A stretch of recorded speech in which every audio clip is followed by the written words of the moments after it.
ഷാഫി ചാലിയും മുമ്പ് ജമാഅത്തെ ഇസ്ലാമി പല തെരഞ്ഞെടുപ്പുകളിൽ പല മുന്നണികളെ പിന്തുണച്ചിട്ടുണ്ട്. നിങ്ങളുടെ മുന്നണിയും പിന്തുണച്ചിട്ടുണ്ട്, LDFനെയും പിന്തുണച്ചിട്ടുണ്ട്. ഇത്രയും കാലം ഞങ്ങളെ പിന്തുണയ്ക്കുമ്പോൾ ഉള്ള പ്രശ്നം അവരെ പിന്തുണച്ചപ്പോൾ ഇല്ലായിരുന്നല്ലോ എന്നൊക്കെയായിരുന്നു. നോക്കൂ, ഇന്നിപ്പോൾ പിന്തുണയ്ക്കുന്നു എന്നുള്ളതല്ല പ്രശ്നം. പിന്തുണ എന്ന് പറയുന്നത് ആരാണോ പിന്തുണയ്ക്കുന്നത് അവർ തീരുമാനിക്കേണ്ട കാര്യമാണ്, അവർ നടപ്പാക്കേണ്ട കാര്യവുമാണ്. ഇന്നിപ്പോൾ പ്രതിപക്ഷ നേതാവ് VD സതീശൻ അവരുടെ പൊളിറ്റിക്കൽ ഫിലോസഫിയെ മുക്തകണ്ഠം സ്വീകരിക്കുമ്പോൾ, സ്വാഗതം ചെയ്യുമ്പോൾ, മതരാഷ്ട്രവാദം കളഞ്ഞിട്ട് വന്ന ആളുകളാണ്, നല്ല കൂട്ടരാണ് എന്ന് പറയുമ്പോൾ ആ ബാന്ധവം ഒഫീഷ്യലാവുകയാണ്. പിന്തുണയ്ക്കുക എന്നുള്ളതിനപ്പുറത്ത് ഒഫീഷ്യലാവുകയാണ്. UDF ജമാഅത്തെ ഇസ്ലാമി ബന്ധവം എന്നുള്ളത് പരസ്യമായി അംഗീകരിക്കപ്പെടുന്ന ഔദ്യോഗികമാകുന്ന മൊമെന്റാണോ നമ്മൾ ഇന്ന് കണ്ടത്?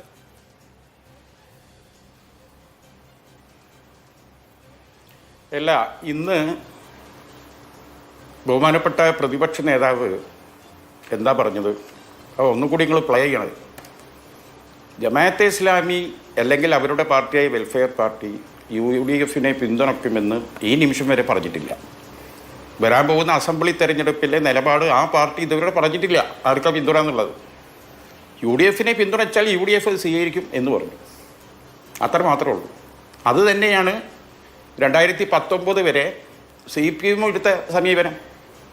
CPMൻ്റെ സമീപനത്തിൻ്റെ ഒരു പ്രശ്നം എന്താണെന്ന് വെച്ചാൽ, CPM ആസ്ഥാനത്ത് ജമാഅത്തെ ഇസ്ലാമി നേതാക്കളുമായി AKG സെൻറ്ററിലും ആലപ്പുഴ ജില്ലാ കമ്മിറ്റി ഓഫീസിലുമൊക്കെ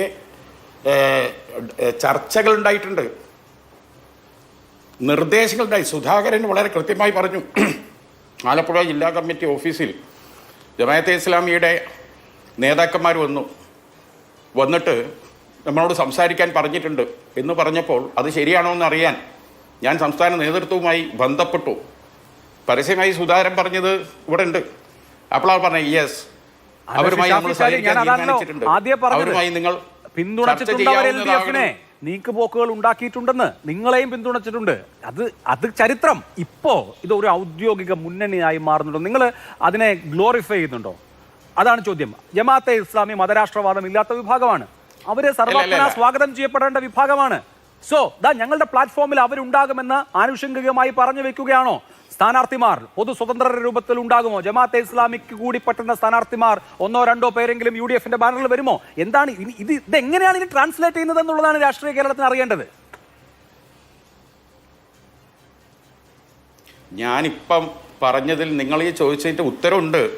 നിങ്ങളത് കേട്ട എന്താ മാതിരി നടിക്കുന്നില്ല, അതാ പ്രശ്നം.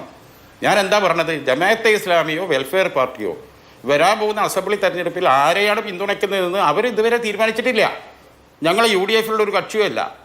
ഞങ്ങൾക്ക് അവർ പിന്തുണ തന്നാൽ ഈ സർക്കാരിനെതിരെ, ഈ സർക്കാരിനെ താഴെ ഇറക്കാൻ അവർ ഞങ്ങളെ പിന്തുണയ്ക്കുന്ന പക്ഷം അത് സ്വീകരിക്കുന്ന പറഞ്ഞു. അതിൻ്റെ അർത്ഥം ജമാഅത്തെ ഇസ്ലാമിക്കാരെ ഞങ്ങൾ അങ്ങോട്ട് പിന്തുണയ്ക്കാന്ന് വല്ലതും ഉണ്ടോ?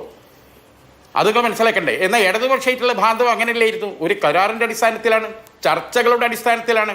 അന്നെന്താ ഈ മതരാഷ്ട്രമൊന്നും നോക്കിയിട്ടില്ല. അന്ന് ഇന്ദിരാഗാന്ധിൻ്റെയും നെഹ്റുവിൻ്റെ ഒന്നും എന്താ കാഴ്ചപ്പാട് നോക്കിയിട്ടില്ല. മാത്രമല്ല, ജമാഅത്തെ ഇസ്ലാമിയുടെ നിലപാടുകളെ ഗ്ലോറിഫൈ ചെയ്തുകൊണ്ട് ദേശാഭിമാനിയിലെ എത്ര ആർട്ടിക്കിൾ വന്നിട്ടുണ്ട്, മുഖ്യമന്ത്രിയുടെ എത്ര പ്രസംഗമുണ്ട്, എത്ര ബൈറ്റ് ഉണ്ട്. അത് മാത്രമാണോ?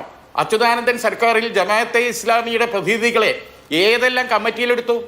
കേരളത്തിലെ മുസ്ലിങ്ങളെ പ്രതിനിധീകരിച്ചുകൊണ്ട് പാലൊഴി കമ്മിറ്റിയിലേക്ക് ഇവരെടുത്തത് മുസ്ലിങ്ങളിലെ ബഹുഭൂരിപക്ഷ വിഭാഗം അണിനിരന്ന സമസ്തയെ അല്ല. ഇന്നിപ്പോൾ സമസ്തയെ ഇങ്ങനെ വാഴ്ത്തുണ്ട്.